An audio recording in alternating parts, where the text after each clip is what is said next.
ఆయన హోంశాఖ సహాయ మంత్రి.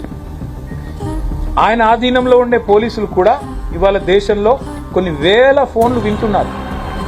అది ఆయనకు తెలుసో తెలియదో నాకు తెలియదు. అంటే ఇది దేశ భద్రతకు, శాంతి భద్రతల పరిరక్షణకు, ప్రభుత్వాల స్థిరత్వానికి సంబంధించి పోలీసులు రొటీన్గా శాంతి భద్రతలు కాపాడాలి అనుకున్నప్పుడు జరిగే కార్యక్రమం. ఆ నోరా మోరా దేశ భద్రతకును తెలంగాణ జన ఫోన్ ట్యాపింగ్ కు సంబంధం లేదు.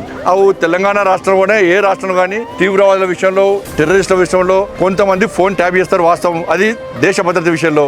నువ్వేం చేసినావు పీకుడు పని? నువ్వు మావోయిస్టుల లిస్ట్ లో మా పేర్లు పెట్టి, మావోయిస్టుల లిస్ట్ లో మా పేర్లు పెట్టి మా ఫోన్ ట్యాప్ చేసి బయటపడ్డది కదా. నాకు అధికారులు అడిగినారు, సిట్ అధికారులు అడిగినారు. మావోయిస్టుల లిస్టుల జడ్జిల పేరు పెట్టినావు, మావోయిస్టు లిస్టుల సినిమా హీరోయిన్ల ఫోన్లు పెట్టినావు, మావోయిస్టు లిస్టుల వ్యాపారవేత్తల ఫోన్లు పెట్టినావు, నెంబర్లు పెట్టినావు. నీ చేసిన అక్రమ దందాకు దేశ భద్రతకు ముడి పెట్టకు నువ్వు. అంటే ఇప్పుడు ఆయన ఆలోచన ఏది కదా, దేశ భద్రత విషయంలో ఫోన్ ట్యాప్ చేస్తున్నారంటే దాని ప్రజలకు అనుమానం వచ్చే విధంగా దేశవ్యాప్తంగా ఏ రాష్ట్రంలోనైనా ఇలా కేసీఆర్ కొడుకు అంటుండు కదా, దేశవ్యాప్తంగా ఏ రాష్ట్రంలోనైనా మా ఫోన్ ట్యాప్ చేసిరని చెప్పి ఎక్కడ ఏ రాష్ట్రంలో చర్చ జరిగిందా? తెలంగాణ రాష్ట్రంలో ఎందుకు జరుగుతున్నది? తెలంగాణ రాష్ట్రంలో జడ్జిల ఫోన్ ఎందుకు ట్యాప్ చేసారు? అంత నీచంగా ఎందుకు దిగజారారు? ఇవాళ జడ్జిలు కూడా వాళ్ళు మాట్లాడలేని పరిస్థితి ఇవాళ.